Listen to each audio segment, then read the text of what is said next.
new Stryker armored vehicles to Iraq. But critics say the Stryker simply does not have sufficient armor to protect our troops from insurgent attacks. The Pentagon has become so concerned about that criticism, it's launched a campaign to defend the Stryker here at home. Senior Pentagon correspondent Jamie McIntyre has the story. The system protects the soldier.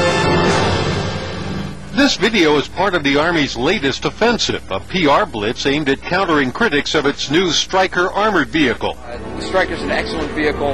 I can't imagine being out here with anything less. The Stryker saves lives. For everybody out there who says that it doesn't have survivability, they don't know what the hell they're talking about.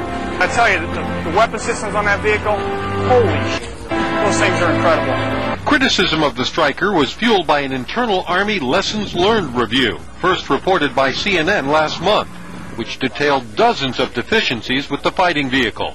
Everything from the vulnerability of add-on armor to lack of air conditioning for high-tech electronics. Critics dismissed the video testimonials as propaganda and a waste of tax dollars. Well, of course, when the Army puts a camera in front of a serviceman and says, say how great the Stryker is, what do you think the guy's going to say? If there are problems and there is money to mount a campaign, why don't we spend the money rather than mounting the campaign and fixing the problems? The Army insists problems with the Stryker were all minor and being fixed, and it argues the Stryker is at the heart of its plan to convert to a lighter, more nimble force. But the critics, including some retired Army officers, argue that experience in Iraq has shown that more heavily armored tracked vehicles, like the old M113 Gavin, are better and in ready supply in storage. Now, the Project on Government Oversight has set up a blog site, and they're soliciting emails from soldiers who've served in the Stryker to see if they sing the praises of the vehicle as loudly in private when they have confidentiality as they do in the Army's public relations video. Lou? And to whom is that Army public relations video directed, and who is presenting it? Well, one copy of it was hand-delivered to the watchdog group that was one of the critics. The Army is quite defensive about this. They feel they're getting a bad rap on the Stryker. They say that these statements from the soldiers who serve in them are genuine and reflect the fact that the vehicle is doing a good job.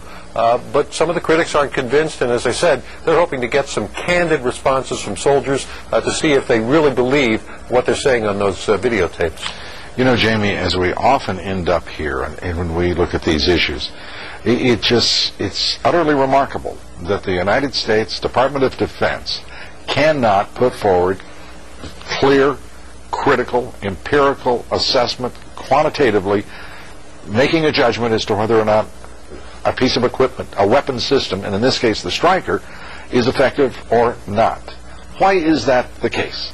Well, I have to say that in this Army Lessons Learned report, which we obtained a copy of earlier and reported on earlier, it did give the Stryker an overall good performance. It had a list of things that needed to be improved, and you can either look at that as refinements that were making a good weapon better, or you can look at it as deficiencies. And I think the ultimate test has to really come from the people who use them in combat. And one thing we can say, for instance, is that 15 soldiers have died in attacks on Strykers, but it's hard to draw a conclusion from that because some of them were simply accidents where the Stryker rolled over when a bridge collapsed. Others and other soldiers have died even in very heavily armored M1A1 tanks. So without examining each incident, it's hard to tell if the Stryker was at fault there or there were other circumstances.